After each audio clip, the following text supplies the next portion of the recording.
নমস্কার, আপনারা দেখছেন সংকেত মিডিয়া, সোজা কথা সহজভাবে। নমস্কার, সংকেত মিডিয়ায় আপনাদের স্বাগত।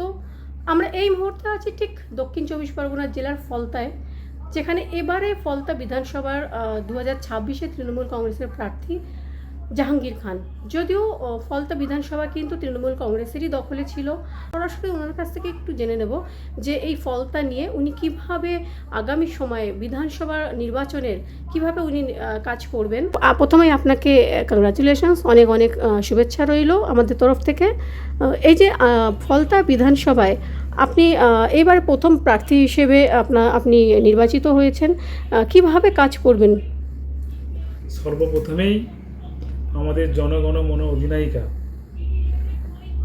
আমাদের নেত্রী মাননীয়া সম্মানীয়া শ্রীমতী মমতা ব্যানার্জি মহাশয়া এবং আমাদের সকলের প্রিয় নেতা, আমার রাজনৈতিক অভিভাবক, আমাদের রাজনৈতিক পথ প্রদর্শক, আমাদের ড্যামহারা লোকসভা কেন্দ্রের প্রিয় সাংসদ এবং সর্বভারতীয় তৃণমূল কংগ্রেসের সাধারণ সম্পাদক শ্রী অভিষেক ব্যানার্জি মহাশয়কে আমার অন্তরের অন্তঃস্থল থেকে ধন্যবাদ জ্ঞাপন করি ফলতা বিধানসভায় তৃণমূল কংগ্রেসের জোড়াফুল চিহ্নের প্রার্থী করার জন্য।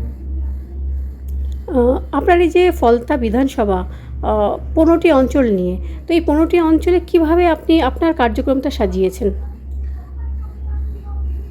আমাদের মাননীয় মুখ্যমন্ত্রী মমতা ব্যানার্জি মহাশয়া, উনি মা মাটির মানুষের সরকারের তরফ থেকে প্রচুর উন্নয়ন করেছেন এবং প্রচুর প্রকল্প করেছেন। আমরা জানেন, যুবসাথী নতুন করে করেছেন, লক্ষ্মীর ভাণ্ডার, পথশ্রীর প্রচুর উন্নয়ন করেছেন। তা প্রায় উনি যে উন্নয়ন করেছেন সেই উন্নয়নের কথা বলতে গেলে সারা রাত চলে যাবে। কিন্তু বিশেষ করে আমাদের প্রিয় নেতা, প্রিয় সাংসদ অভিষেক ব্যানার্জি মহাশয়, উনি যেভাবে এই ডায়মন্ড লোকসভা কেন্দ্রের 7টা বিধানসভা সহ এই ফলতা বিধানসভাকে যেভাবে পাখির চোখ হিসাবে লক্ষ্য রেখে একটাও একটা উন্নয়ন করেছেন। বিগত উনি বছরে এই 2024-এর আগে 5 বছরে উনি 5,780 কোটি টাকা কাজ করেছেন। আবার উনি কথা দিয়েছিলেন এই 5 বছরে 2024 থেকে 2029 এই 5 বছরে প্রায় 10,000 কোটি টাকা কাজ করবেন বলেছেন এই 7টা বিধানসভায়। তাই 7টা বিধানসভার মধ্যে ফলতা একটা বিধানসভা, এটা ভাগ করলেই বুঝতে পারবেন যে কত কোটি টাকার কাজ করছেন আমাদের প্রিয় নেতা অভিষেক ব্যানার্জি মহাশয়। তাই উন্নয়নের কথা বলতে গেলে সারা চলে যাবে।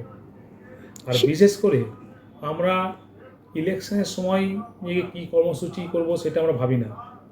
আমরা বছরে 365 দিনের মধ্যে 365 দিন মানুষের পাশে থেকে, সঙ্গে থেকে, সুখ দুঃখের সাথে হয়ে, বিপদের বন্ধু হিসাবে আমরা কাজ করি। আমরা শীতের পাখির মতো, বসন্তের কোকিলের মতো মানুষের কাছে যাওয়ার মতো আমাদের মানসিকতা নেই। আমাদের নেতা অভিষেক ব্যানার্জি মহাশয় সর্বদাই শিখিয়েছেন যে বছরে 365 দিন মানুষের পাশে থাকতে হবে, সঙ্গে থাকতে হবে, সুখ দুঃখের সাথে কাজ করতে হবে। তাই আমরা সারা বছর মানুষের সঙ্গে থাকি। তাই মানুষের প্রতি আমাদের বিশ্বাস, আস্থা, ভরসা আছে যে আগামী 2026-এর বিধানসভা ভোটে, যে আগামী 29 এপ্রিলের যে ভোট আছে, মানুষ আমাদেরকে দুহাত ভরে আশীর্বাদ দেবে, সেই বিশ্বাস ভরসাটা আমরা রাখি। এই যুবসাথীটা হচ্ছে 2026-এর ইলেকশনের আগে আমাদের মাননীয় মুখ্যমন্ত্রী উনি পাস করেছেন। কিন্তু আপনারা জানেন আগে 2024-এর লোকসভা ভোটে অলরেডি ফলতা বিধানসভা একটা ভালো অঙ্কের রেজাল্ট দিয়েছে, সেটা আপনারা জানেন।